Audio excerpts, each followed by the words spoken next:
Okay, so there's nothing better and more satisfying than that crisp chip shot like the best players in the world.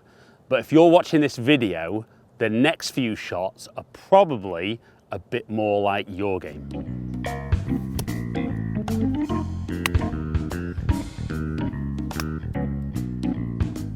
Right, so comment below if any of those, or worst case, all of those, are chip shots that you hit. So let's understand what's causing the problem to begin with, because usually a misunderstanding of how you play the shot makes it incredibly difficult for you to show any type of good consistency. Now, most golfers will be told that as they set up to the golf ball, to play a chip shot, they want to get the ball opposite the back foot, get that shaft leaning forward and feel like they hit down on the golf ball.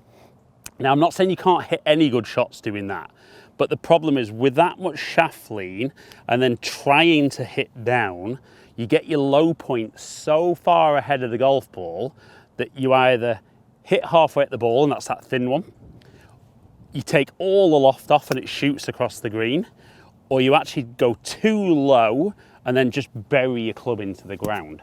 So strange as it sounds, I just don't like seeing golfers in that position trying like mad to hit the shot.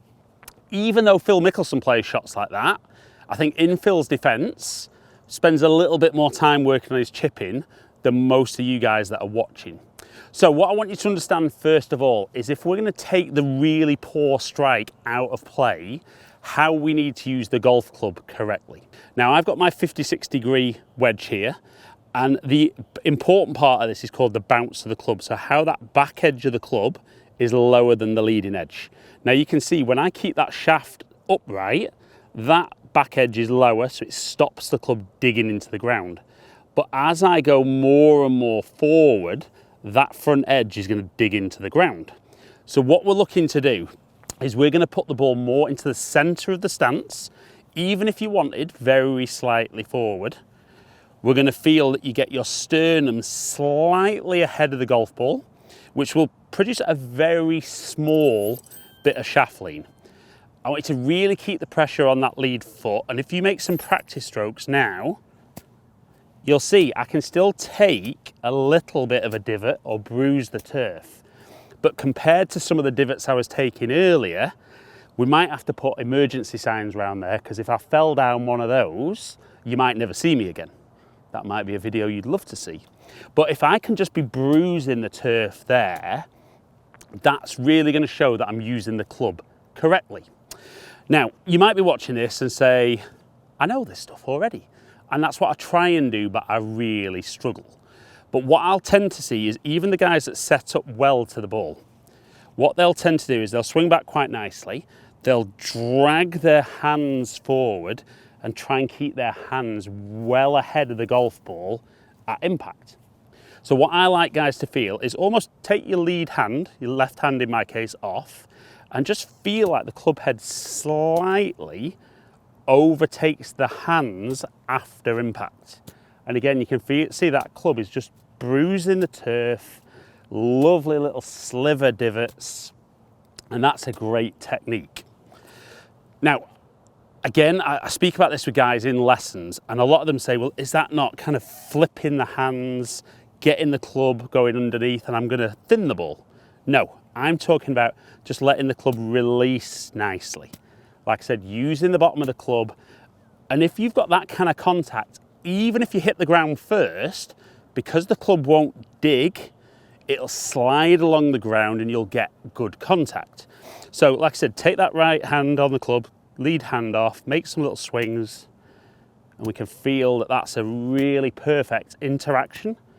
Now, let's hit a shot. Both hands on, weight forward, gonna try and get back to that shaft lean.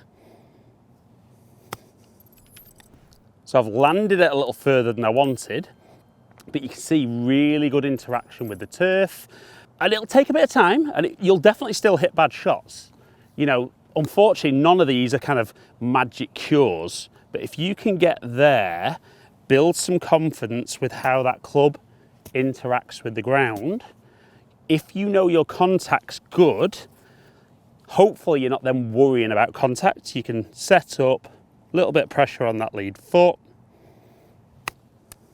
That's a better contact. So I landed that a little closer to me. It still got past the flag, so I've still pitched it too far. But if your contact's good, you can start making some better decisions. Because most people watching, if they've got a straightforward chip shot like this, their first thought might actually be, anywhere on the green is a great shot. Not really. I appreciate if you normally hit your chip shot to there, anywhere on the green's good. But now we're changing your thinking. We're playing it like a top player. We've got to think more like a top player. So it's a fairly tight lie. A fluffy lie, you might get away with it. But I'm going to try and pitch this maybe 2 foot on the green. So I need to look at my landing point, make a couple of practice swings with the kind of length swing that I'm looking for, and then execute that swing. And if I can land it where I want, can we chip in? Horrible bounce, 3 feet past. So played it exactly how I wanted. Poor bounce. Weather's not been great in Blackpool, so I'm going to blame the course. Do you blame the course, or is it you? That was definitely the course, not me. Played that well, but if you can start understanding your technique, use the bounce to the club, get that club interacting correctly, you're really going to start hitting better chips than you've ever done before.